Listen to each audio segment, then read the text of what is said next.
let's jump into looking at the format. The first thing in the format is the sender's address. The sender's address means your address, since you're sending the letter out to whoever the person is.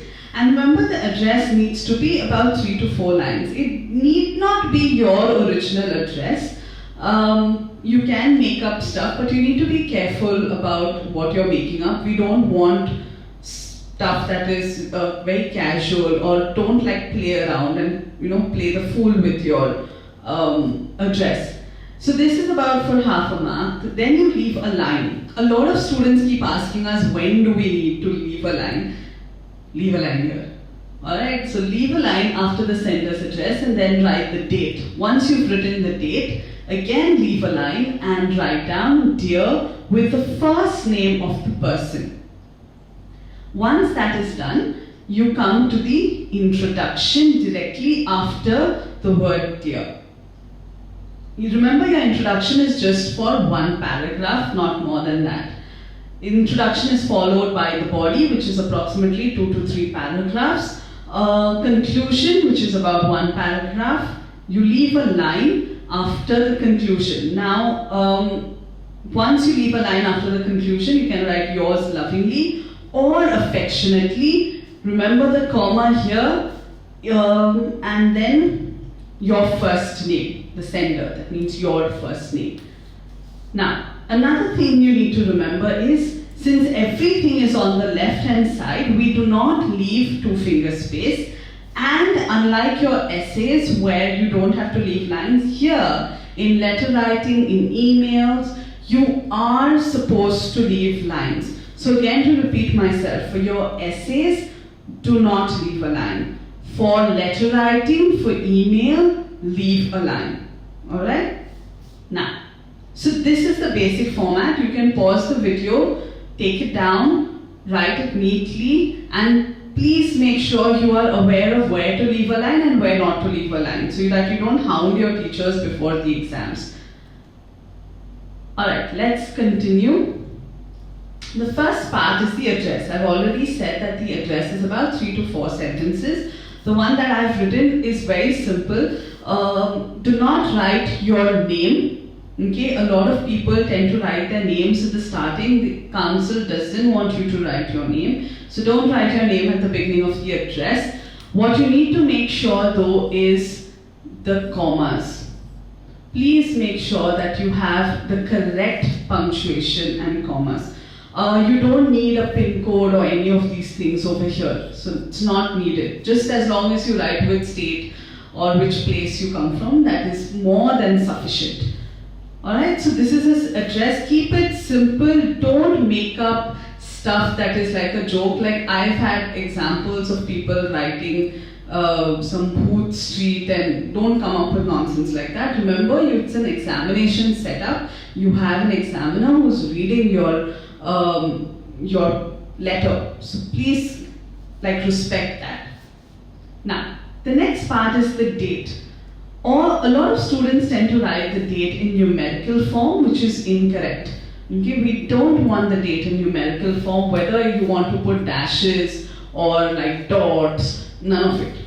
What you need to do is write the date in this format, where you say 19th June with J capital. Remember the spellings of your months: February, January, okay, December, September. A lot of students make errors with the spellings. You will lose your marks if your spelling is not correct.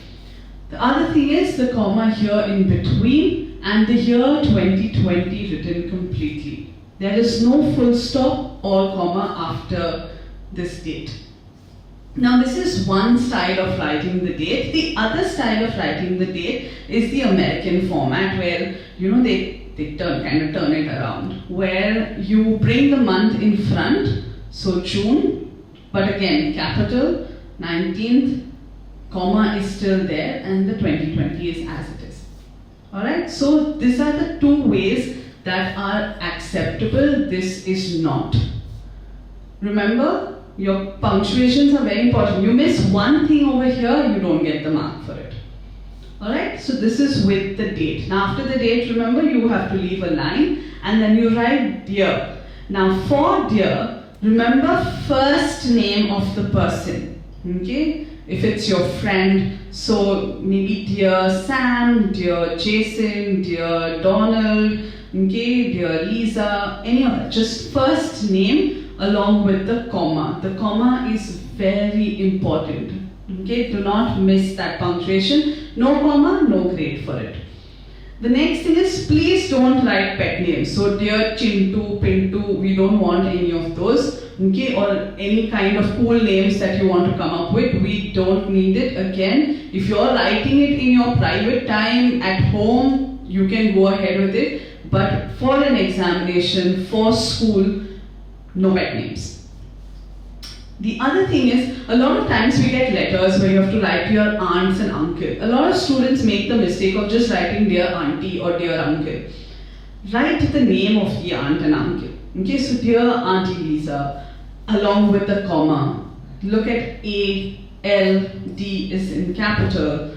Dear Uncle Sam. So write the name of the person.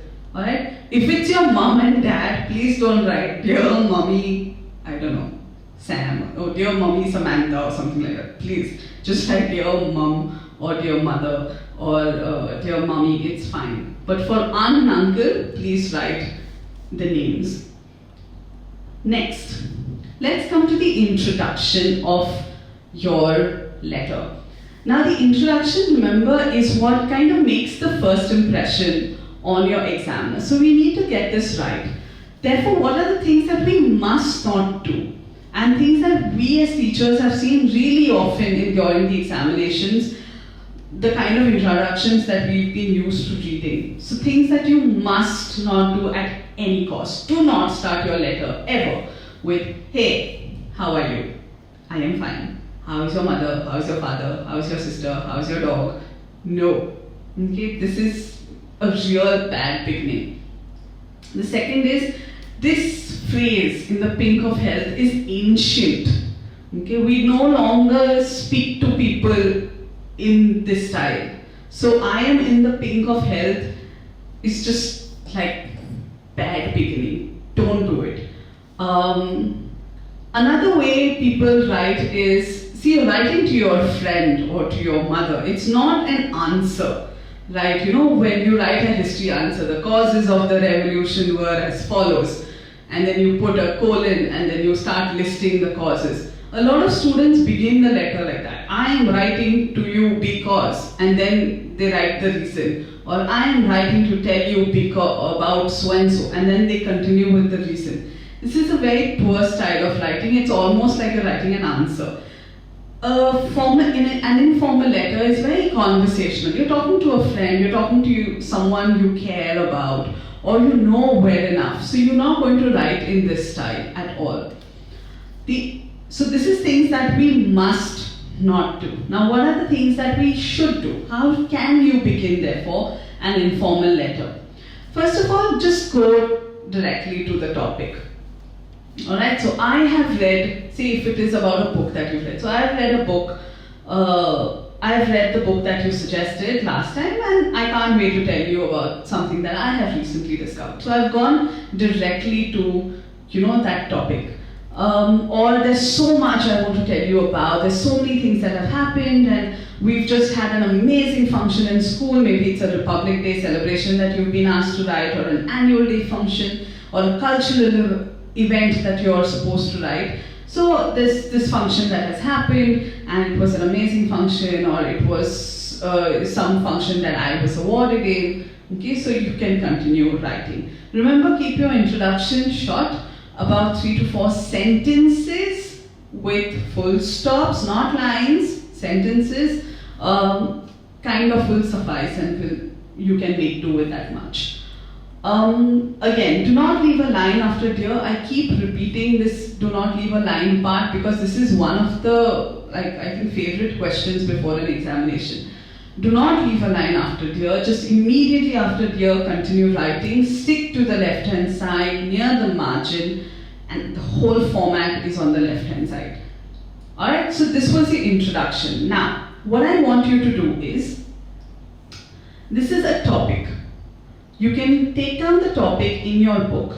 pause the video and write on this topic up till the introduction. So write the address, write the date, write dear to whoever that you are writing to, and write the introduction.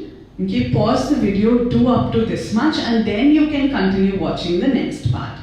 Okay, so take down the topic. Now, I'm assuming that you have written the introduction. Just to give you an example of what I would have written, and you can see if yours comes somewhere close to it, it's in that similar style. Okay, now this is what I wrote on the topic. Pause the video, just go through it, read it. It will give you a better idea of what you want to write. If you want to write the thing after this also is fine. So I'm guessing that you've read what has been written for the introduction. If you notice, I've come directly, I'm speaking directly on the topic, what they have given to me in my exam. Again, the topic that is there, it is how you have spent your time during the lockdown. So I have directly said that there is a lockdown happening and I realized I have time in my hand, and so on my hand, and there's so much that I want to do during this time. So let's proceed next. Given that you have already written your introduction, okay, we will now move to the body of the letter. What do you write in the body of your letter? So give the details, just like you would write any essay. It has like a narrative essay that you would write. It has the what happened, why it happened, where it happened, how you felt, who was there along with you. So all these details that you need to write as per your topic. Okay, so given whatever topic that you have, according to the topic, you need to pen down whatever details that you need to write. Now, remember, your ideas need to be very systematically split into paragraphs. Do not chunk everything into one paragraph. Like a lot of people write the letter as introduction, one paragraph, body, one whole big chunk for us to read, and then the conclusion, which is like too much to read in one sort of paragraph. Break your ideas into different parts, organize your thoughts well. The other thing is keep the tone conversational. Now, I'm not saying keep it casual because we don't want you to write stuff that you would say to your friends casually when you are speaking to them, say when no teacher in class, how you talk. No. Conversational means like you are talking to a person, that kind of tone will be required. Do not write slangs and short forms. Do not write words like gonna, wanna, ain't, didn't, it's didn't, bro, sis, okay, yo, none of that, was up, none of that, okay. Shortening the U to just the letter U, none of that is allowed in the examination. Even if you're writing numbers, you need to spell it out. So if you're writing 2, don't write the number, 2 or 3, spell it out. THREE. Okay? So make sure that you are careful with what you write. Now, let's look at the body of what was the topic that was given to you. This is what I have written down. This is just paragraph 1. If you notice, in this paragraph, I have stuck to one idea, right? And if you look at the idea, I am specifically writing about dedicating time during the lockdown to reading. Okay? So this one paragraph talks about one idea. Reading. What are the books that I've picked? Or maybe this is a habit that I had and I'm not reading anymore. Maybe a list of topics or list of books that I want to read. And I've not had the time to do so, and now I'm going to catch up to that reading list that I've developed. So, one idea, which is reading. So I want you to pause the video, read through the paragraph. Again, notice the tone. It is like I would speak to somebody regularly in a conversation, and I have not used any short forms here. Okay, so conversational tone is like, let's see how it goes. Okay, Who knew that the lockdown would happen? This is conversational. The second paragraph is where I have dedicated it to another idea, and this idea is that I've had a wish to learn how to bake, and so I'm going to do that during this time. Again, remember the conversational tone where I'm telling this person, I used to watch MasterChef Australia or whatever, and now I'm going to, create all of these lovely dishes that I've had on my list for so long. Please don't just list things. I am going to bake. I am going to bake A, B, C, D, 3 things. No. Talk to the person. Okay, tell them why this idea is so, attractive to you. Why do you want to bake? What is so interesting about this? Why did this come to your mind? And then say, okay, these are a few things that I want to try out, or maybe I've tried this out and it turned out great. Or you can even tell them, I'm attaching pictures, or I'm sending pictures along with this for you to have a look at of what I've made. So these are things that you can add. I've added a third paragraph which is kind of telling me that my list is coming to an end. So when I've said the word, I've used this word finally. Remember, these are my transitional words that I use even in narrative essays. So words like finally, next, these are transitional words that are helping me move from one either paragraph to the next paragraph, or from one sentence to the next sentence with fluency, and not making my paragraphs and sentences seem very choppy. Now the next idea that I've dedicated in this paragraph is to gardening. So I want to try out gardening. I've said that I've planted certain things and there are other things that I have on my list. Again, trying to keep the tone very conversational. I've said that I know it may be difficult. Okay, so I'm adding like an added thought, okay, that is there. Like, this is something that I know is difficult, but I still want to try it. Just like you would talk to maybe people that you care about and discuss your ideas with. Besides this, I've added another idea. It can happen that one paragraph has more than one idea, and the idea is that I have homework that I need to do from school. This is just added in. It's just one sentence that I've added, and I want to give some time, besides doing all of these things, to kind of finishing all the homework and all the things that I've piled up. Alright, so if you've not had the time to read through the paragraphs, again, just pause the video, read through it. Now, once you've done this, I want you to pause the video here. I'm sure you have drafted your introduction. Once you've done that, try and draft your own letter with the body for this topic. So you need to write the body for this topic. Alright? And then proceed to watching the conclusion. So I'm guessing you've done the introduction. Now pause the video, watch the entire thing on the body, write the body for the topic yourself, try it out yourself, and then once you've done that, go to the concluding paragraph. So this now is the conclusion, alright, the finishing part of your letter. Again, a lot of students conclude in ways that the board does not appreciate. So for example, give my regards to your mother, father, say hi or hello to uncle, auntie. Okay, at home, we don't want this. Remember to keep it very simple, very straightforward. 2 to 3 sentences are more than sufficient for your conclusion. What must you write in the conclusion?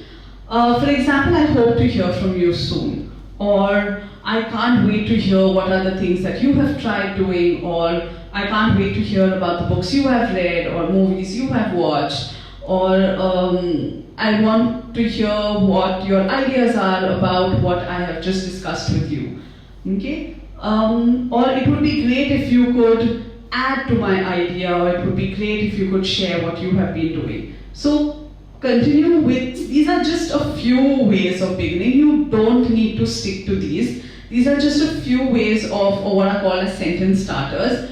You can come up with your own, alright? And it must be different from this. Remember, uniqueness, creativity is appreciated. We don't want to read like 10 letters that kind of sound the same. And that is the challenge. But if you're stuck and you don't know how to begin, these are some of the ways that you can begin, alright? So this is the conclusion I have written, where I've just said that I want to know how you are planning to spend your time, okay, during the lockdown, and I've said that I hope to hear from you, and I know that this is like a very kind of a pandemic situation, which is not a really fine time that we're having, and so hope things get better, because you remember in the introduction I said I miss going to school. So I kind of connected that, okay, I've connected my introduction and my conclusion where I've said that I hope things get better, alright? So this is my conclusion. Time for you to write yours. So pause the video on that same topic on which you wrote the introduction, the body, and now you need to draft your own conclusion to this. You can borrow ideas from the sentence starters and stuff that I have given you, or create something of your own. Alright? Now, if you have finished with the conclusion, this is the easier part. Yet, a lot of students make like really simple errors in this. This is a signature, okay, where you're signing off, where you write yours. Remember, Y capital, there is no apostrophe here between R and S. So please do not put that apostrophe. Your L is, so you can either use lovingly or affectionately. Okay, but if you note, the L and the A is in small alphabet, not capital letter. Alright? And the comma. Now once you finish that, write on the next line, you will write your first name. Now if you don't want to write your own first name, you can create a name, no issues. Okay, you don't need to write your own name, and it's fine if you write some other name. But remember, first name and a decent, like, don't fool around again by coming up with your own creative joke names. So, yeah, so just that much. That is the signature. Now just a few things that you need to remember again, stick to the format that is given. Alright? Because in the school we are all following this format of doing. Not that the ICSE considers the other format wrong, but this is what we are doing in the school, and we're sticking to a more modern style of writing letters. Be careful with your punctuations, right? I understand in haste sometimes during the examinations, we forget to punctuate things. Alright, and in that hurry we miss out and we make these tiny mistakes even though we know what we need to do. So check your work and make sure you've punctuated and capitalized everything that needs to be. The next thing is, this is really important. Remember, informal letters, conversational tone, nothing that is that has slangs, no short forms, no SMS language, please. And your paragraphs, your ideas must be very clear, your paragraphs must be organized, your thought process must come through in the paragraphs. An examiner must understand what you were trying to write very clearly. Don't mix everything up in one sort of very cramped up paragraph. If you struggle with organizing your thoughts, or if you run out of ideas, just learn to make notes for yourself in rough before you begin writing. Just take 2 minutes to do it before you start actually writing the letter, because that kind of helps you to organize your thoughts and keep the events of whatever that you are writing in sequence. So this is a topic for you to try at home, besides the one that you have practiced with me. This is another practice topic that you have to do. Take the topic down in your language notebooks. Don't keep troubling all your teachers and asking which book. Language notebook in the essay section of your language book. Alright, where you write your narrative essay and descriptive essay, all of that section of your language notebook. Alright, so thank you so much, and I will see you with another video the next time. We have formal letter to do. Until then, take care of yourself and do your work. Bye.